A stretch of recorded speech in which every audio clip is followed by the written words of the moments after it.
Hello students, welcome to comp academy. প্রত্যেককে স্বাগত। আমি তোমাদের দিব্যেন্দু স্যার। দেখো, আজ একটা ইম্পর্টেন্ট টপিক নিয়ে আমি ডিসকাস করব, lower palaeolithic period of Narmada valley.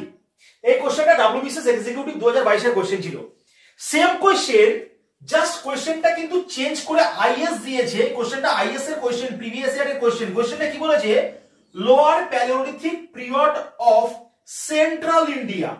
মানে এই নর্মাদা ভ্যালির প্যালিওলিথিক পিরিয়ডের এই যে এটার যে উত্তর, এটার উত্তর কিন্তু সেম হবে। এবার দেখো গল্পটা দেখে নাও।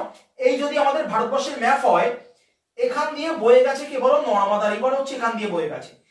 এটা যদি নর্মাদা রিভার বয়ে যায়, ঠিক এই পাট বরাবর কিন্তু নর্মাদা ভ্যালি আছে, যেটা ভারতবর্ষের মধ্যপ্রদেশ এবং ছত্তিশগড় অঞ্চলের মধ্যে পড়ে যাচ্ছে।